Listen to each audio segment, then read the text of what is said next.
आज की वीडियो में हम डिस्कस करेंगे कुछ ऐसे बेसिक पॉइंट्स के बारे में जो कि हर किसी को पता होना चाहिए। यहाँ पे जो ये पॉइंट लिखे हुए हैं वन बाय वन करके, इनके बारे में हम डिटेल में डिस्कस करने वाले हैं। तो चलिए वीडियो को स्टार्ट करते हैं और वन बाय वन करके देख लेते हैं ये क्या क्या पॉइंट्स हैं। सबसे पहले देखते हैं ब्लड के बारे में। हमारी बॉडी के अंदर एक नॉर्मल हेल्दी इंसान के अंदर कितना ब्लड होना चाहिए, ये जो ब्लड की क्वांटिटी है ये मेल टू फीमेल वेरी करती है। मेल्स के अंदर थोड़ा सा ज्यादा ब्लड होता है एज कम्पेयर टू फीमेल्स। तो मेल की अगर मैं बात करता हूँ, इसके अंदर नॉर्मल जो ब्लड की जो रेंज है वो होती है 5 से 6 लीटर। तो ये नॉर्मल रेंज होती है। फीमेल के अंदर 4.5 से 5.5 लीटर ये नॉर्मल रेंज होती है। देखिए ब्लड के अंदर हमारा जो ब्लड होता है उसके अंदर 3 तरीके की सेल्स पाई जाती हैं। पहली जो सेल होती है वो होती है आरबीसी, दूसरी जो सेल होती है वो होती है डब्ल्यूबीसी, और तीसरे टाइप की जो सेल होती है वो होती है प्लेटलेट। ठीक है, तो 3 तरीके की ये सेल्स हैं जो हमारे ब्लड के अंदर मिलती हैं। आरबीसी का मतलब होता है रेड ब्लड सेल्स, और डब्ल्यूबीसी का मतलब होता है व्हाइट ब्लड सेल्स, और तीसरी तरीके की जो सेल है वो है प्लेटलेट।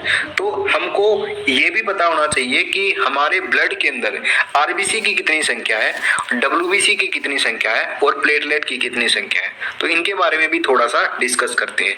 तो सबसे पहले बात करते हैं आरबीसी के बारे में। देखिए नॉर्मल जो रेंज कितनी होनी चाहिए, कितनी आरबीसी की जो संख्या है वो एक नॉर्मल हेल्दी इंसान के अंदर होनी चाहिए। अगर मैं मेल की बात करूं तो 5.5 मिलियन आरबीसी, इतनी आरबीसी बॉडी में होनी चाहिए एक नॉर्मल हेल्दी इंसान के अंदर। अगर फीमेल के अंदर बात करूं तो जो नॉर्मल आरबीसी काउंट है फीमेल के अंदर वो है 4.5 से 5 मिलियन। ठीक है, डब्ल्यूबीसी की कितनी संख्या होनी चाहिए, वो होनी चाहिए 6000 से 8000। तो नॉर्मल डब्ल्यूबीसी काउंट होता है 6000 टू 8000। ठीक है, प्लेटलेट 1.5 लाख से 4 लाख ये नॉर्मल रेंज होती है। हमारे ब्लड के अंदर जो प्लेटलेट होती हैं वो 1.5 से 4 लाख के बीच में पाई जाती है। अब थोड़ा सा ये बात करते हैं कि आरबीसी जो है उनकी संख्या कब घटती है, यानी कि कौन सी ऐसी बीमारी होती है जब आरबीसी की संख्या घटती है, और डब्ल्यूबीसी की कब घटती है, और प्लेटलेट की कब घटती है। सबसे पहले तो मैं प्लेटलेट का एग्जाम्पल लेता हूँ। प्लेटलेट डेंगू के अंदर घटती है। अगर किसी व्यक्ति को डेंगू हो गया है तो वहां पे उसके अंदर जो प्लेटलेट की संख्या है वो घट जाएंगी। ठीक है, ये जो बात है ये आप सबको ऑलमोस्ट सबको पता होगी। ठीक है, और जो नॉर्मल रेंज है वो है 1.5 लाख से 4 लाख। जैसे ही किसी व्यक्ति को डेंगू हुआ तो 1.5 लाख से नीचे उसकी जो प्लेटलेट की संख्या है वो आ जाती है। ओके, डब्ल्यूबीसी की बात करूं तो डब्ल्यूबीसी जो काउंट है वो डिक्रीज होता है अगर किसी व्यक्ति को एड्स है तो वहां पे डब्ल्यूबीसी की संख्या घट जाती है। अगर किसी व्यक्ति को मलेरिया हुआ है तो वहां पे आरबीसी की संख्या उस व्यक्ति के अंदर घट जाती है। तो तीनों ही सिचुएशन में मैंने आपको बताया है कब आरबीसी घटती है, कब डब्ल्यूबीसी घटती है, और कब प्लेटलेट घटती है। तो ये भी आपको याद होना जरूरी है नॉर्मल रेंज के साथ साथ। तो रेंज तो आपको पता होनी चाहिए कितनी कितनी संख्या सेल की होती है, और ये भी पता होना चाहिए किस बीमारी में कौन सी घटती है। ठीक है, तो आगे बात करते हैं हीमोग्लोबिन की। तो हीमोग्लोबिन कितना होना चाहिए, मेल और फीमेल में ये वेरी करता है। मेल में 13.5 से 17.5 ग्राम इतने ग्राम होना चाहिए, और फीमेल के अंदर 12.5 से 15.5 ग्राम होना चाहिए। तो ये नॉर्मल रेंज होती है हमारे हीमोग्लोबिन की। हमारी बॉडी के अंदर जो हीमोग्लोबिन होता है, ब्लड के अंदर जो हीमोग्लोबिन होता है, उसी की वजह से हमारा जो ब्लड है वो क्या होता है, लाल दिखाई देता है। ठीक है, अगर मैं आपको एक इंटरेस्टिंग पॉइंट मैं आपको बताऊं तो देखिए, चलिए मैं आपको बता ही देता हूं। हमारी बॉडी में 3 तरीके की सेल थी, आरबीसी, डब्ल्यूबीसी और प्लेटलेट। प्लेटलेट का काम होता था ब्लड क्लोटिंग का, यानी कि अगर कहीं पे चोट लग जाती है, जैसे कि आपने अपनी फिंगर पे क्या किया, सुई के साथ प्रिक किया, तो वहां पे आपका खून आएगा, थोड़ा सा खून आएगा, तो कुछ सेकंड के बाद वो खून क्या है, आना बंद हो जाएगा, यानी कि वहां पे थक्का बन गया है। ठीक है, तो ये बॉडी का मैकेनिज्म है, जहां से भी खून निकलता है वहां पे ऑटोमेटिक क्लोटिंग हो जाती है, ब्लड थक्का बना देता है, तो प्लेटलेट बनाता वो। ठीक है, तो प्लेटलेट जो ब्लड के अंदर होती है वो क्लोटिंग का काम करती है, तो ब्लड क्लोटिंग का काम प्लेटलेट का होता है। और बॉडी के अंदर जो डब्ल्यूबीसी प्रेजेंट होती है उनका काम होता है हमारी बॉडी को इम्यूनिटी प्रोवाइड कराना। ठीक है, अब जो आरबीसी बच गई है ठीक है। आरबीसी का काम होता है, आरबीसी मतलब रेड ब्लड सेल्स, इनका काम होता है ऑक्सीजन को कैरी करना, यानी कि ये ऑक्सीजन को लेके जाएंगी और जहां पे ऑक्सीजन की जरूरत है बॉडी के अंदर वहां पे सेल्स तक पहुंचा देगी। ठीक है, तो आरबीसी एक ऑक्सीजन कैरियर का काम करती है। अब मैं आपको एक इंटरेस्टिंग पॉइंट क्या बता रहा था कि हीमोग्लोबिन और आरबीसी के बारे में बता रहा था। एक्चुअल में जो हीमोग्लोबिन है वो कहाँ प्रेजेंट होता है वो मैं आपको बताता हूँ। देखिए ये एक आरबीसी होती है, ये मैंने एक आरबीसी बनाई है। इस आरबीसी के अंदर बहुत सारे हीमोग्लोबिन के मॉलिक्यूल होते हैं। ठीक है, बहुत सारे हीमोग्लोबिन के मॉलिक्यूल यहाँ पे भरे हुए होते हैं। और अगर मैं स्पेसिफिक बात करूँ कितने मॉलिक्यूल भरे हुए हैं, तो एक आरबीसी में 280 मिलियन, समझ रहे हो, मिलियन कहा मैंने, 1 मिलियन यानी कि 10 लाख, तो 280 को 10 लाख से मल्टीप्लाई करो, इतने मॉलिक्यूल इस एक आरबीसी में भरे हुए होते हैं। ठीक है, तो जो ये आरबीसी है इसका काम ऑक्सीजन कैरी करना होता है। ओके, और आरबीसी के अंदर जो हीमोग्लोबिन होते हैं ना, उनकी वजह से जो ब्लड है वो रेड दिखाई देता है। ठीक है, आपको पता चल गया होगा क्यों दिखाई देता है, क्योंकि 280 मिलियन एक आरबीसी के अंदर भरे हुए, सोच सकते हो आप, इमेजिन करो, जस्ट इमेजिन, केवल एक आरबीसी बोला है मैंने, एक आरबीसी में इतने मॉलिक्यूल आरबीसी के हीमोग्लोबिन के एक आरबीसी में होते हैं। ठीक है, अब हीमोग्लोबिन का क्या काम होता है, देखिए आरबीसी का जो काम है वही हीमोग्लोबिन का। एक्चुअल में आरबीसी है ही क्या, आरबीसी एक हीमोग्लोबिन से भरा हुआ थैला होता है। ठीक है, जो एक हीमोग्लोबिन का मॉलिक्यूल होता है ना, वो 4 ऑक्सीजन मॉलिक्यूल्स को कैरी कर सकता है, यानी कि एक आरबीसी के अंदर 280 मॉलिक्यूल है, उनमें से जो एक मॉलिक्यूल है हीमोग्लोबिन का, हर एक मॉलिक्यूल हीमोग्लोबिन का वो 4 ऑक्सीजन को अपने साथ बैठा के ले जा सकता है। ठीक है, तो ये ऑक्सीजन कैरियर का काम करता है, जहां भी जरूरत होगी वहां पे ले जाएगा।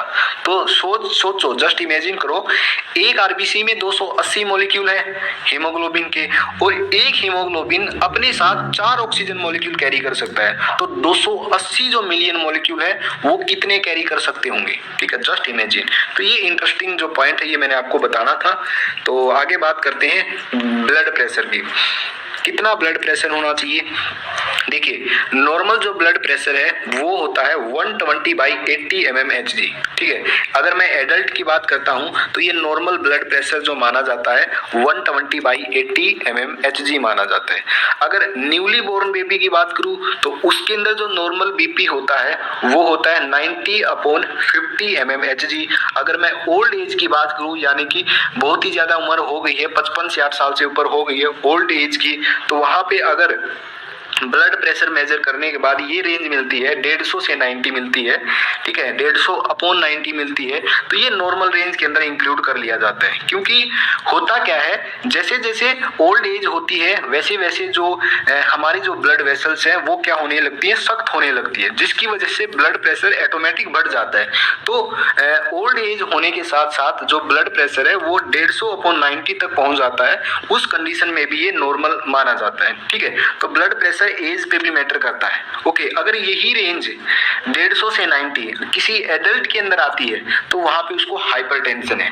ठीक है, तो वहां पे उसको अपना लाइफस्टाइल चेंज करने की जरूरत है, एक्सरसाइज करने की जरूरत है। ठीक है, तो अगर ब्लड प्रेशर नॉर्मल, तो मैंने आपको बताया ये तीनों ही कंडीशन है नॉर्मल वाली। ठीक है, तो तीनों कंडीशन में अलग अलग लिखा है। अगर न्यूली बोर्न बेबी है तो ये नॉर्मल होगा, अगर एडल्ट है तो ये नॉर्मल होगा, ओल्ड एज है तो ये नॉर्मल होगा। तो हम कंसीडर करते हैं एडल्ट एज का, तो सारी जो वैल्यू नीचे दोनों वैल्यू है वो एडल्ट एज की हैं। अगर एडल्ट के अंदर 120/80 है या इससे कम है, 120/80 से कम है तो ये नॉर्मल होगा। अगर 120/80 से ज्यादा है तो वो होगा हाइपरटेंशन। ठीक है, जैसे कि 140/90 है वो हाई माना जाएगा, यानी कि उसको हाइपरटेंशन है, उसको एक्सरसाइज करने की जरूरत है, उसको अपना लाइफस्टाइल, अपना खाना पीना सब चेंज करने की जरूरत है, तभी उसका जो बीपी है, ब्लड प्रेशर है, वो कंट्रोल में आएगा। अगर 150 से 95 mmHg इतना ब्लड प्रेशर मेजर हो रहा है तो इसका मतलब वेरी हाई है, तो डॉक्टर से मिलने की जरूरत है, वहां पे मेडिसिन लेने की जरूरत है। ठीक है, तो ये वेरी हाई ब्लड प्रेशर के अंदर इंक्लूड किया जाएगा। अब यहाँ पे एक दो चीजें और मैं आपको बताना चाहूंगा। पहली चीज तो ये कि 120 अपॉन 80 mmHg ऐसे ब्लड प्रेशर लिखा जाता है। अब ये जो 120 है ये क्या है, 80 क्या है, ये क्या है। देखिए 120 जो ऊपर वाला होता है वो होता है सिस्टोलिक ब्लड प्रेशर, नीचे वाला होता है डायस्टोलिक ब्लड प्रेशर। तो 120 is the systolic blood pressure and 80 is the diastolic blood pressure. अब बात ये आती है कि सिस्टोलिक ब्लड प्रेशर क्या है और डायस्टोलिक क्या है, क्यों इनको अलग अलग बोला गया है। देखिए जब हमारा जो हार्ट है जब वो कॉन्ट्रैक्ट करता है ना, तो ड्यूरिंग कॉन्ट्रैक्शन कितना ब्लड प्रेशर है वो होता है सिस्टोलिक, और ड्यूरिंग रिलैक्सेशन जब हमारा ब्लड रिलैक्स कर रहा होता है उस दौरान कितना ब्लड प्रेशर है वो होता है डायस्टोलिक। आई होप आप इन दोनों में जो कंफ्यूजन था आपको कभी आपको समझ आया नहीं वो आज क्लियर हो गया होगा। 120 is the systolic blood pressure, systolic मतलब ड्यूरिंग कॉन्ट्रैक्शन कितना है, और 80 is the diastolic blood pressure यानी कि ड्यूरिंग रिलैक्सेशन कितना ब्लड प्रेशर है वो होता है। ठीक है, और जो ये ब्लड प्रेशर है ये मेजर किया जाता है एक इंस्ट्रूमेंट के द्वारा। ये आपको इंस्ट्रूमेंट यहाँ पे दिख रहा है, ये आपको पता होगा, ये ब्लड प्रेशर इसके द्वारा मेजर किया जाता है। अब तो डिजिटल भी आने लगे हैं, ठीक है, ये मरकरी वाला है, तो इसका जो नाम है वो होता है स्फिग्नोमेनोमीटर। तो जिस इंस्ट्रूमेंट के द्वारा ब्लड प्रेशर मेजर किया जाता है उसका नाम है स्फिग्नोमेनोमीटर। तो ये जो इंस्ट्रूमेंट का नाम है ये भी आपको पता होना चाहिए। देखिए ये तो था ब्लड प्रेशर के बारे में जो बढ़ा हुआ है, ठीक है। हाई ब्लड नॉर्मल और हाई ब्लड प्रेशर के बारे में मैंने आपको बताया, लेकिन यहाँ पे लो बीपी के बारे में और मैं आपको बताता हूँ कि लो ब्लड प्रेशर कितना होना चाहिए। यहाँ पे मैंने कहीं लिखा नहीं है लेकिन फिर भी मैं आपको बता देता हूँ। अगर 90/60 अगर सिस्टोलिक तो 90 से कम है और डायस्टोलिक 60 से कम है, 90/60 अगर इससे कम आ रहा है तो इसका मतलब उस व्यक्ति का जो ब्लड प्रेशर है वो लो हो चुका है, यानी कि लो बीपी कंडीशन। तो हाई बता दी, नॉर्मल बता दी, लो भी बता दी। तो ये सारी सिचुएशन मैं आपको क्लियर कर दी है ब्लड प्रेशर के बारे में। अब बात करते हैं हार्ट रेट की। हार्ट रेट क्या होता है? देखिए हार्ट रेट यानी कि दिल की धड़कन। हमारा जो दिल है वो 1 मिनट में कितनी बार धड़कता है, कितनी बार बीट करता है, वो होता है हार्ट रेट। अब पल्स रेट क्या है? हार्ट रेट और पल्स रेट एक ही बात है। जब हमारा दिल एक बार धड़कता है तो एक पल्स जनरेट होती है, तो इसका मतलब जितनी बार धड़केगा उतनी ही पल्स जनरेट होगी, यानी कि जितनी हार्ट बीट उतनी ही पल्स रेट। तो इसलिए हार्ट रेट और पल्स रेट इक्वल होती है, ठीक है। तो कितनी हार्ट रेट होती है? अगर मैं नॉर्मल एवरेज हार्ट रेट की बात करूं तो वो होती है 72 पर मिनट, यानी कि 72 1 मिनट में 72 बार हमारा जो दिल है वो धड़कता है। ये नॉर्मल हार्ट रेट होती है, ठीक है। अगर 90 से 120 पर मिनट है इसका मतलब हाई हार्ट रेट है। जो ये हार्ट रेट है ये डिपेंड करती है आप कब मेजर कर रहे हो। आप एक्सरसाइज करने के बाद मेजर कर रहे हो या कहीं से आप सीढ़ी चढ़ के या उतरने के बाद मेजर कर रहे हो, तो वहाँ पे आपको ये हार्ट जो रेट है ये बढ़ा हुआ भी मिलेगा, ठीक है। एक्चुअल मैं आपको बताता हूँ 60 से 100 तक अगर इतनी हार्ट रेट आती है पर मिनट तो ये नॉर्मल मानी जाती है। अगर 60 से 70 आती है तो इसका मतलब हेल्दी हार्ट रेट है। अगर 60 से 70 के बीच में आती है तो इसका मतलब बहुत ही ज़्यादा हेल्दी हार्ट रेट है, ठीक है, कोई दिक्कत नहीं। अगर 60 से 100 तक भी आती है तो भी हार्ट रेट नॉर्मल है, कोई दिक्कत वाली बात नहीं है। अगर 100 से फिर ज़्यादा हो जाती है तो भी नॉर्मल है। एथलीट के अंदर तो ये 120 तक भी चली जाती है, ये भी कोई दिक्कत नहीं है। तो डिपेंड करता है अलग अलग सिचुएशन में कितना है, लेकिन जो एवरेज मानी जाती है वो 72 पर मिनट मानी जाती है और 60 से 100 तक नॉर्मल मानी जाती है, ठीक है। तो ये हमारी हार्ट रेट की कंडीशन हो गई। अब एक और बात देख लेते हैं। जब भी एक बच्चा पैदा होता है, मतलब जो न्यूली बोर्न बेबी होता है, उसकी जो हार्ट रेट है वो ज्यादा होती है, वो होती है 140 पर मिनट।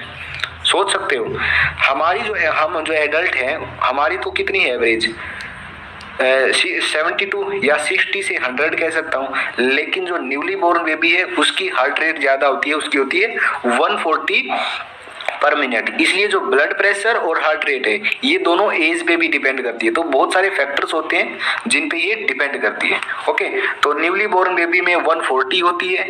जैसे जैसे टाइम जैसे जैसे वो 1 महीने का 2 महीने का होता है तो ड्यूरिंग 1 ईयर उसकी फिर 120 हो जाती है, ठीक है। तो पहला जो साल होता है ना, 1 साल का जो बच्चा होता है 1 साल तक जब वो न्यूली बोर्न होता है, पैदा हुआ होता है, तब तो उसकी 140 होती है। तो टाइम के साथ साथ 1-2 महीने के बाद उसकी 120 हो जाती है। तो ये जो 120 है ये 1 साल तक रहती है। ठीक है, तो ये कुछ स्पेशल पॉइंट थे जो मैंने आपको यहाँ पे बता दिए। अब बात करते हैं बॉडी मास इंडेक्स की, बीएमआई।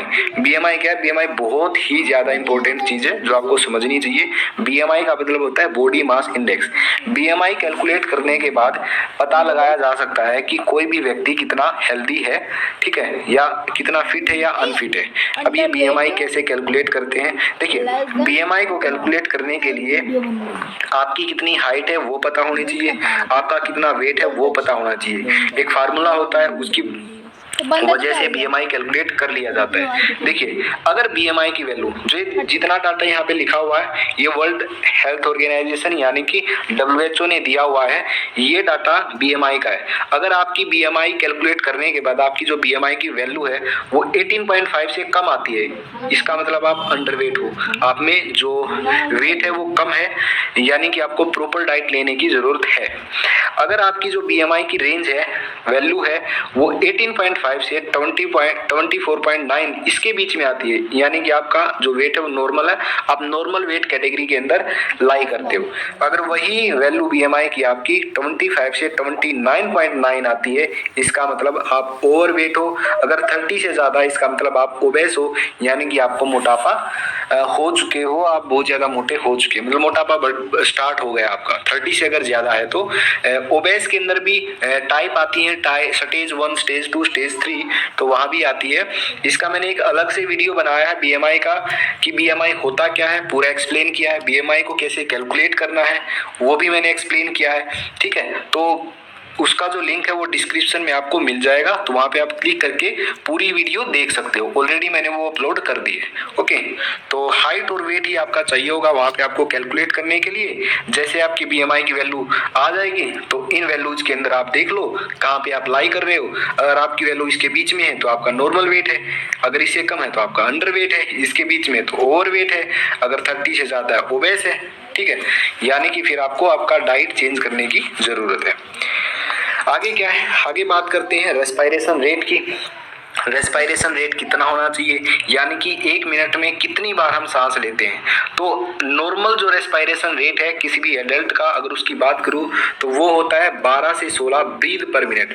1 मिनट में हम 12 से 16 बार सांस लेते हैं, तो ये नॉर्मल एक हेल्दी पर्सन का रेस्पिरेशन रेट होता है। ठीक है, 12 to 16 ब्रीथ पर मिनट। अगर मैं छोटे बच्चों की बात करूं जो कि 1 से 3 महीने तक के हैं, ठीक है, उनका जो इन्फेंट के अंदर उनका जो हार्ट रेट रेस्पिरेशन रेट है वो ज़्यादा होता है, वो होता है 44 से 44 पर मिनट, यानी कि 1 मिनट में वो 44 बार सांस लेते हैं। तो इन्फेंट के अंदर ये जो वैल्यू है ये वेरी करती है एज कम्पेयर टू एडल्ट। तो जो ऊपर वाला है ये तो है एडल्ट के अंदर नॉर्मल है, और इन्फेंट के अंदर भी मैंने आपको यहाँ पे बता दिया। अगर ऑक्सीजन लेवल की बात करूँ तो कितना होना चाहिए, अभी कोरोना टाइम था, वहाँ पे ऑक्सीजन लेवल चेक किया जा रहा था। ठीक है, कितना ऑक्सीजन होना चाहिए, जिसका बहुत ही ज़्यादा कम ऑक्सीजन था तो उसको वेंटिलेटर की भी ज़रूरत पड़ रही थी। तो ये ऑक्सीजन की कुछ वैल्यू है, कितना ऑक्सीजन होना चाहिए। देखिए, अगर 94 आता है, अगर 94% आपका ऑक्सीजन लेवल आता है तो इसका मतलब नॉर्मल है। ठीक है, नॉर्मल ही है, मतलब बेस्ट भी नहीं है, अच्छा भी नहीं है, नॉर्मल कह सकते हो आप। ओके, अगर 95 और 100 के बीच में तो बेस्ट है, ये बहुत अच्छा है, ऑक्सीजन लेवल आपका ठीक है, आप बिल्कुल हेल्दी हो। ठीक है, अगर 90 और 93 के बीच में यानी कि लो है।